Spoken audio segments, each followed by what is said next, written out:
Muli naming pinasok ang isa sa delikadong lugar dito sa San Mariano, Isabela dahil nga sa ganitong klase ng kanilang daanan. Halos 2 bundok ang aming aakyatin para lamang marating ang aming pupuntahan. Itong bundok na ito kaya ito ng motor. Pero yung sabi mo, yung magdadrive ang hindi dito kaya talaga. Matataas at palusong na mga kalsada ang aming madadaanan dito o aming mararanasan. Para tayong umakyat ng 2 bundok. Ganun ka layo. Pangalawang bundok na to, so malapit-lapit na tayo sa finish line. Pagsipagan namin na madala, maiabot gaano mang kalayo yung mga blessing na gusto nyong ipaabot. Gawin nyo kaming daluyan ng inyong pagpapala. Gawin nyo kaming alulod, sabi nga. Para kaming alulod ng bubong na dinadaluyan ng ulan. Gawin nyo kaming ganyan, instrumento. Alas 8 ng umaga na magsimula kaming umalis sa aming tahanan at kinakailangan pa nga naming umarkila ng motorsiklo. With your love, I'm never alone. Mama, you'll always be my guiding hand. In my heart, you found a home.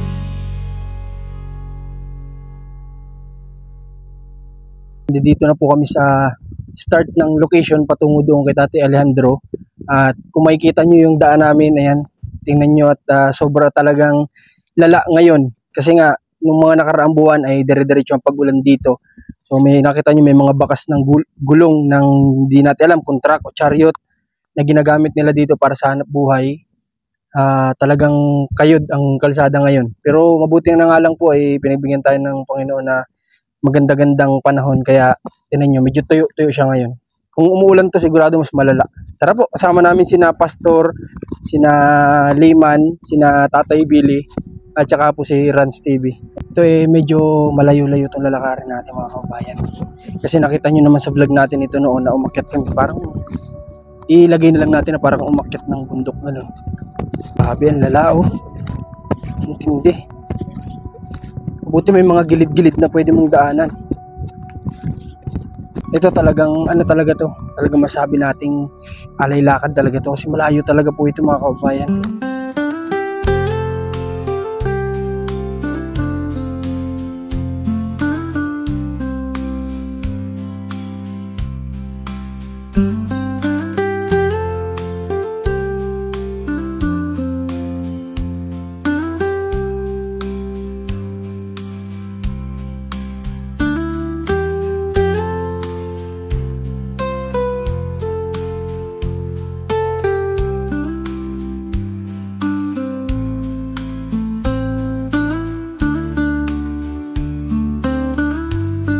Lalim mo, paano pa nakakadaan yung sasakyan dito?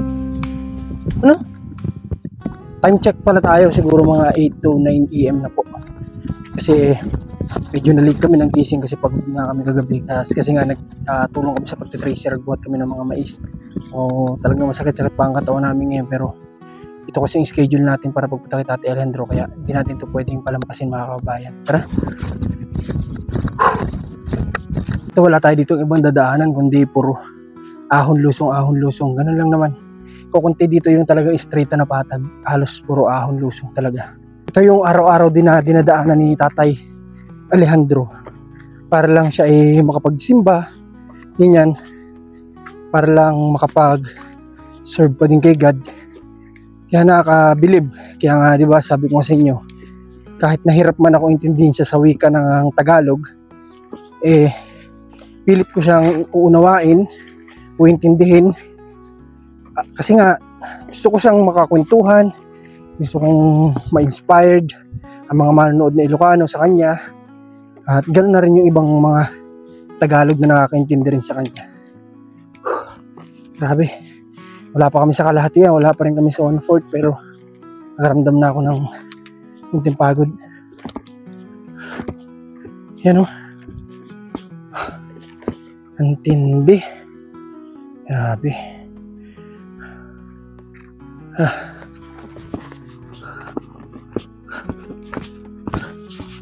Ano po yun, Tay? Ay, kalimutan nyo? Yung motor ko. Takbuhin ko na lang siya. Mauna kayo lang. Sige po, antayin namin kayo dito. Nakalimutan yung susi. Kanina nakita nyo naman, sabi ko nga nag-arkila lang tayo ng motorsiklo sa nagbibilad ng mais para nang sa ganon ay makarating tayo dito sa lugar na ito, sa starting point ng lakarin. Kasi nga wala kaming service, alam niyo naman. Kaya nga pinapangarap ko noon pa man na magkaroon kami ng munting pick up na magagamit namin sa ganitong mga mission. Kasi nga po wala kaming mapaglagyan ng motorsiklo man lang kahit isa, para na sa ganun kapag dumadating kami sa mga punto na ganito na mga mission, may nagagamit kaming, kumbaga may madadala kaming motor na kayang isakay sa sasakyan namin. Nang sama-sama pa rin kami sa loob ng sasakyan, pero pagdating namin sa location, may motor kaming magagamit. Grabe oh. Medyo mataas-taas na rin tayo. Kita nyo naman oh. Mas lalo pong lumala tong daan ngayon mga kabayan. Sa totoo lang, lumala ng sobra to. Hindi ito ganito dati. O dahil summer noong mga panahon na nagpunta tayo dito. Oo, malayo lang siya pero hindi ganito kalala. Oh, grabe. Ang tindi.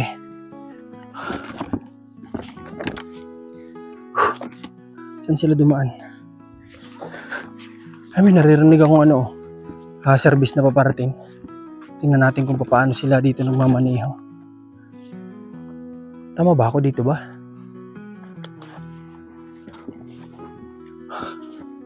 Tingnan natin kung dito nga. Oh, grabe ang sakripisyo ng tao dito. Para lang makapagtrabaho sila, para lang magawa nila yung trabaho nila araw-araw dito.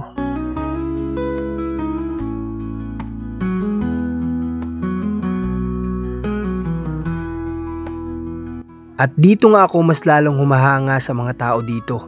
Dahil kahit ganito ang kanilang dinaraanan, ay ginagawa pa rin nila yung mga bagay na alam nila na pwede silang kumita. Kagaya na lamang ng nakita namin ito.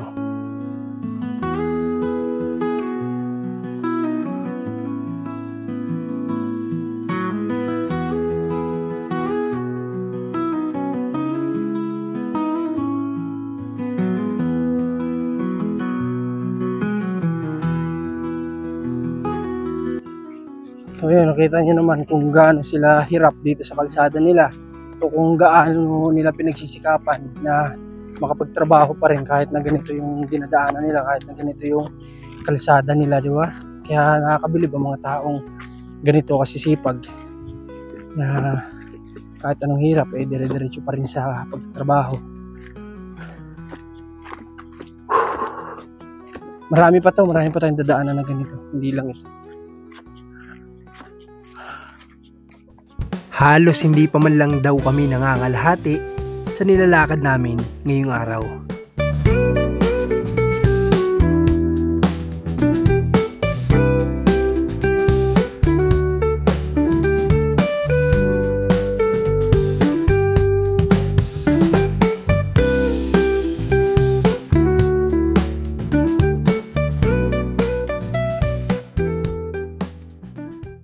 Tara, diretso tayo. Nagpahinga lang kami saglit.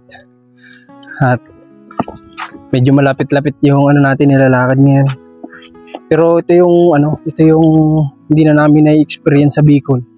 Kaya nga at least kapag ganito, medyo talagang excited kami pumunta sa ganito kasi nga ito naman talaga yung hinahanap-hanap namin sa Bicol na mission na hindi lang namin pa sa ngayon matagpuan yung mga ganitong kasulok, no? Pero dati may mga ganito kaming napupuntahan. May mga naging mission na kami sa Quezon nung nasa Kalinga pa kami, sa Quezon, sa Bicol meron din naman. Kaya nga lang hindi na ulit nasundan kasi nga malalayo yung pinupunta natin, pero nakita nyo naman simentado naman kaya abot ng motorsiklo. Kung mayroon man kagaya ng pinunta namin ni Reso nakaraan na tumatawid ng ilog, at least motor pa din yung gamit. Tapos yung napunta namin ni Rans nitong huli na sobrang rough road talaga, as in from start ng daan hanggang sa dulo ay rough road. Pero yun nga, motor pa din naman yung gamit. Yung ganito, lakad. Talagang lakad talaga. Ito yung hinanap-hanap namin sa Bicol ni Rans kasi sabi nga namin mas gugustuhin namin yung malayong o mataas na lakarin kaysa sa rough road na gamit ay motorsiklo kasi sobrang, kung nakasakay ka pero tagtag na tagtag ka talaga sa motorsiklo, At isa pa, kawawa din ng motorsiklo eh. Kumbaga, yan yung gamit natin sa araw-araw, so kailangan natin ingatan. Di kagaya kung lakad lang namin. Pagod, may papahinga yan, tulog mo lang ng gabi. Wala nang pagod, di ba? Doon na sila sa unahan. Si tatay bumalik, naiwan yung susi niya kanina. Sabi nga ni Rans, inisip yung motor na gamit namin, pero yung kanya, nalimutan na. Mataas-taas na to. Kanina pa rin kami naglalakad, so medyo mataas-taas na itong location na nararating namin. Si Rans nga nakapao. Kapaa. Saan yung tubig mo? Kala ko naiwan mo.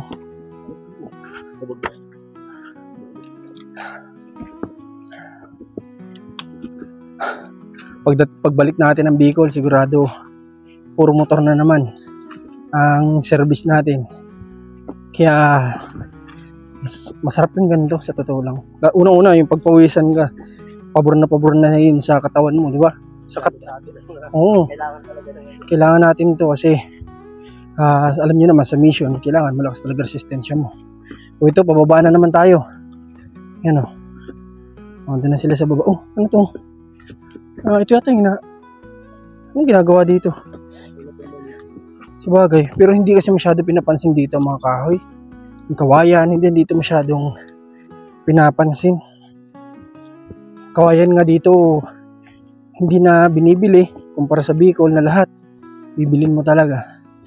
Dito dahil sa sipag ng mga tao o ang dami ding nagsisitubuan na mga halamang kahoy. Kaya wala na, hindi na nila pinapansin. Kapong anong kami ng bayabas. Sobrang dami ng hinog. Talaga makita mo na hindi na siya masyado napapansin pati ng mga kabataan. Kasi nga sawa na sila o alam naman nila na nandyan lang yan, maraming yan. Kaya wala na. Kuha kami kahapon, ang dami.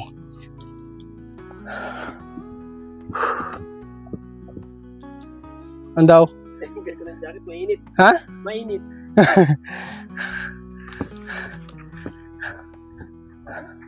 Grabe. Nakakapagod pero masarap sa katawan, di ba?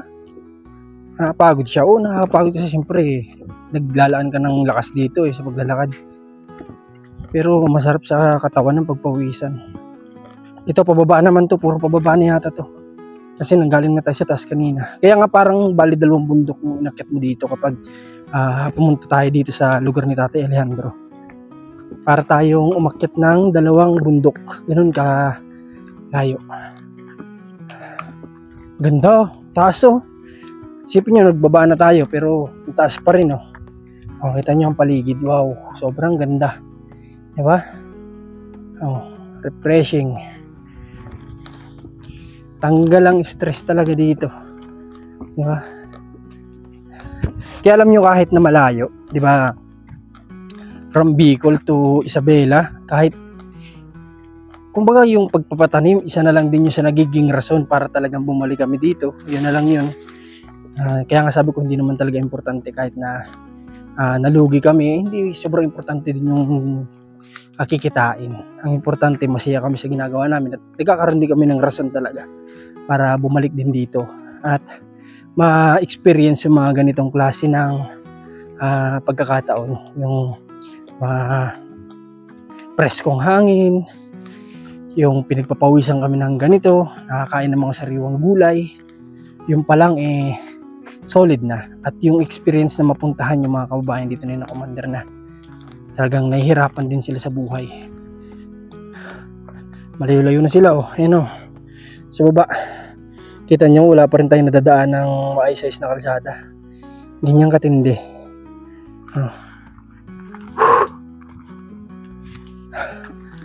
At ganito din katindi yung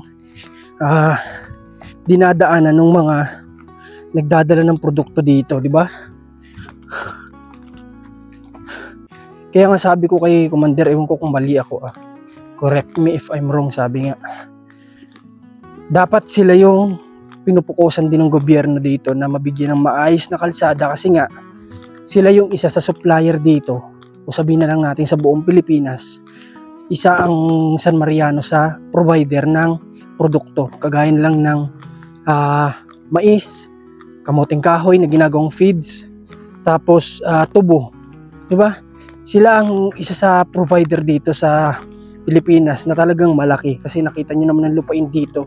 Sobrang lalaki talaga na punong-puno talaga halos lahat ng tanim. So dapat sila yung binibigyan dito o pinapriority yung kalsada para na sa ganon hindi mahirapan sa transportasyon ng produkto. Tama ba ako, di ba?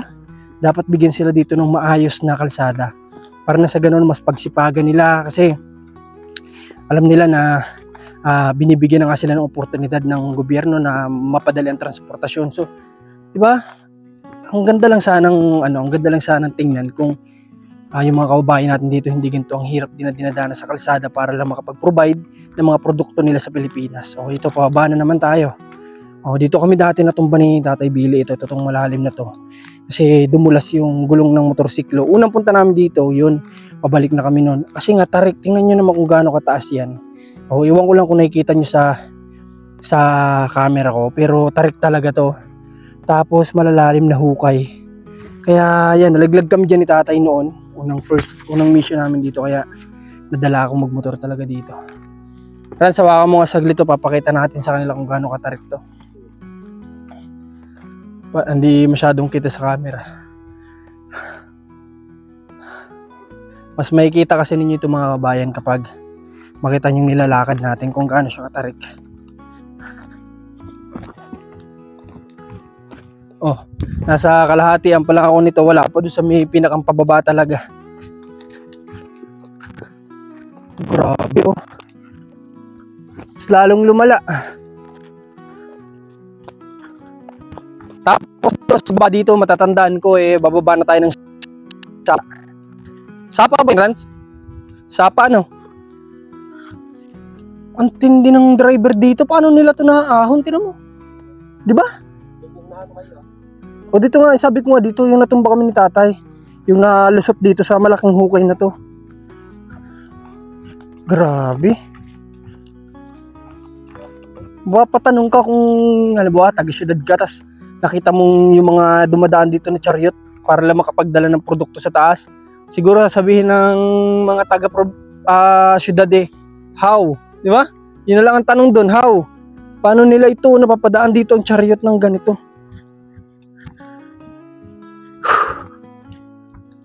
Sabi ko nga kay Rans, mga kabayan, alam nyo kung may pick up lang tayo, sabi ko kay Rans, alam mo kung may pick up lang tayo, yung service ni Commander na ATV, kumbaga pag dito natin dinala sa mga gantong klase ng mission, basic na basic sa kanya to, di ba? Kasi ginawa siya para sa gantong klase ng daan. Kaya nga sabi ko kay Rans, someday kapag nagkaroon tayo ng pick up, malay natin, biyayaan tayo ng Panginoon madadala na natin sa mga ganitong mission. Buti mahangin-hangin ngayon Ito, malapit na tayo dito sa Sapa. Tanda ko ito yun. So ito na yung sinasabi ko sa inyo Sapa. Dadaanan natin. Yan. So buti na lang may mga bato-bato naman siya na pwedeng madaanan.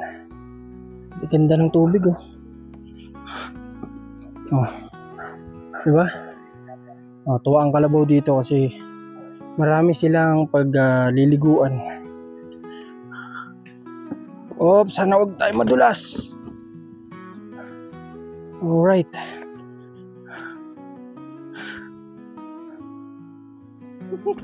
Ano? Ha? Kala ko susuwagin ako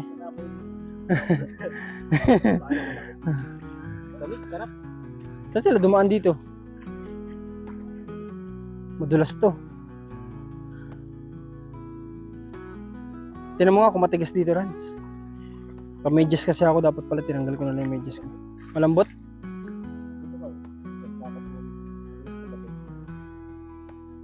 Dito na lang. Kasi yung ako, Rans. Para may kapit ko yung isa kong kamay. Yun. Kaya pala basta walang hawak na camera. Tara. Buti ka naka-ready. Mamaya tatanggalin ko na lang dito medyas ko para hindi na natin kailangan manggilid. Ito yung pangalawang bundok, dito na magsisimula yun. Pakita ko sa inyo. Ayan, di ba? Akyat ulit tayo. Oh. Ayan, dito na mag-i-start na naman yung paakyat. Grabe, sobrang solid. Sobrang solid na experience talaga to.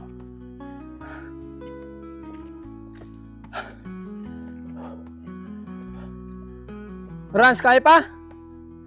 Kaya pa daw. Sige, pangalawang bundok na to, so malapit-lapit na tayo sa finish line ng mission na to.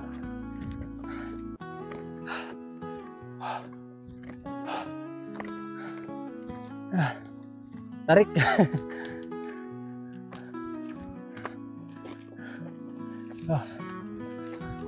Oh, kita nyo? Andun na sila sa taas. Ayun. Oh. Rans. Ahon.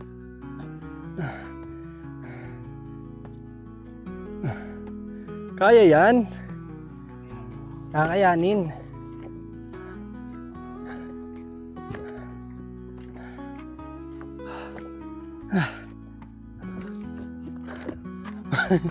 At tindi oh. Hanggang dito nakakarating yung chariot. Oh. Ayun oh, may mga gulong siya oh. So papaano nila dito na idadaan? Na ganito kalalalim yung hukay. Diba? Oh. Taas. Oh. Taas, Rans! Hihingal na nga.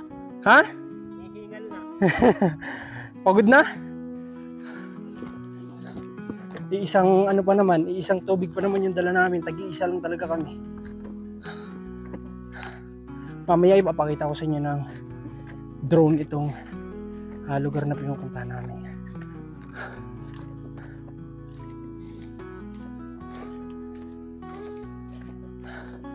Oh, taas, grabe. Oh.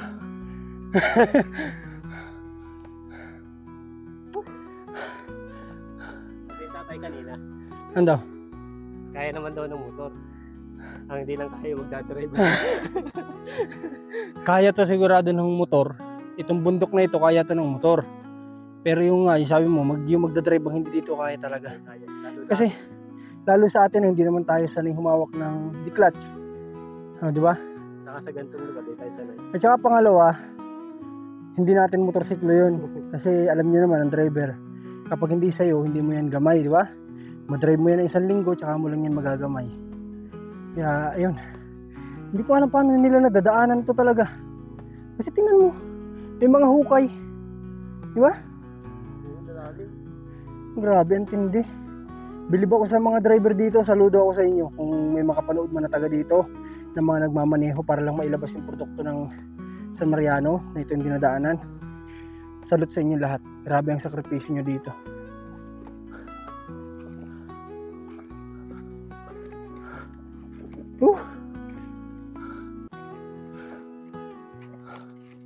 Magdala ka ng damit mo. Kaya sabi ko siya magdala tayo ay. Kasi sigurado basang-basa damit natin dito.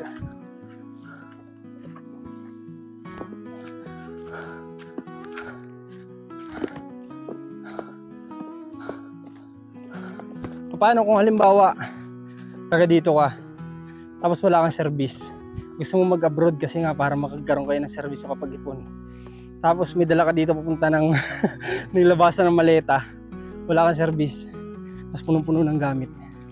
Grabe, lawak ng imagination. Kahit hindi naman mangyayari.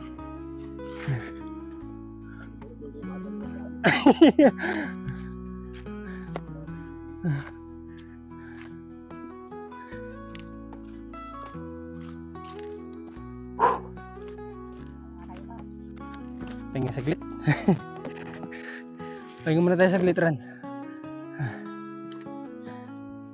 Alright. Ano na kami, pababa na naman to.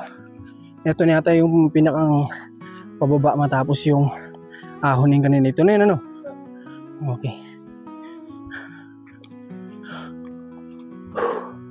Nasa pababang part na naman tayo.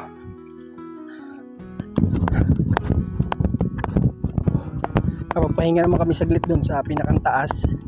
Tapos lakad ulit. Naubos ko na yung tubig ko.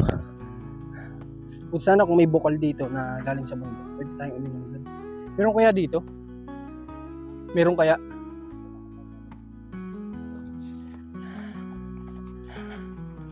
Sana may bukal dito na pwede mapagkunan tayo ng tubig. O kaya pwedeng mainuman. Ito yung tinatawag talaga na sakripisyo para sa kababayan, di ba? Ganito yung sinasabi namin noon na basta suportahan nyo lang kami, pagsisipagin pa namin lalo. Kasi sa amin naman, yung halimbawa, kagaya niya may mga sponsor na gustong ipaabot. Ang maigaganti na lang naman namin sa kanila ay yung pagsipagan namin na madala, maiabot, gaano mang kalayo, yung mga blessing na gusto nyo ipaabot. Gawin nyo kaming daluyan ng inyong pagpapala, gawin nyo kaming alulod, sabi nga, para kaming alulod ng bubong na dinadaluyan ng ulan. So gawin nyo kaming ganyan, instrumento, para madala namin yung mga blessing na kaya nyong ipaabot sa kung sino man yung gusto nyong paabutan. At kami sisipagan namin para madala yung mga yan. Thanks God, nandito na tayo sa baba. Okay. Papasok na tayo ngayon dito sa gubat na to. Ayan, nakita nyo sila. Doon sila sa unahan. So, papasukin na natin to. At sa dulo nito, ng kakahuyan na itong medyo liblib na to, gubat. Kakanan na tayo. At nandun na ang tahanan ni Tatay Alejandro. Malawak na sagingan nandito at malawak na tubuhan. Nakita nyo, puro tubo. Dito naman sa kaliwa ko, puro naman saging. So ganyan sila kasi sipag din talaga magtanim. Alam nyo sa Bicol, masisipag, marami din namang masisipag magtanim sa totoo lang. Alam nyo lang kung ano yung isa sa problema. Madami din kasing ayaw magtanim na umaasa na lang sa pagkuha ng tanim ng iba. Kaya instead na yung masisipag magtanim, wala na, tinatamad na rin sila magtanim kasi nga hindi naman sila yung nag-aani, iba yung nag-aani.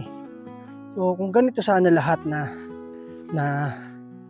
may tsansa na makapagtanim o masipag magtanim, like dito sa norte, na wala na silang pakialam sa mga tanim nyo kasi meron din naman kami, bakit kami mangingialam, di ba? Mga ganun sanang pagkakataon o ganung bagay ang magkaroon sa mga kababayan ko sa Bicol. Kasi hindi natin may tatanggi na ang Bicol ang isa sa napakaraming naghihirap. Sa totoo lang, dito sa norte, kahit na sabihin natin na may mga naghihirap din, pero sila patuloy sa buhay na nagtatanim, kaya nilaraos nila ang pang-araw-araw kahit papaano. Pero sa Bicol, nakita nyo naman, ang dami nagugutuman, hindi mairaos ang kanilang pang-araw-araw dahil nga sa wala man lang silang lupain na mapagtaniman. Di ko alam, marami naman sigurong paraan na iba, pero yung iba talagang nag-aantay na lang. Oh, hindi dito na tayo. Ando na sila, oh. Bahay na ni Tatay Alejandro dyan. Alright.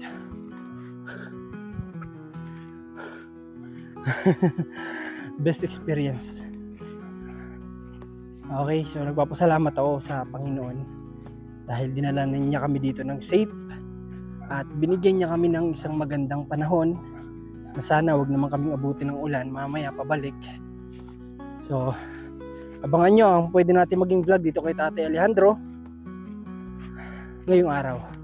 Maraming salamat muna sa ngayon sa pagsama nyo sa adventure na ito.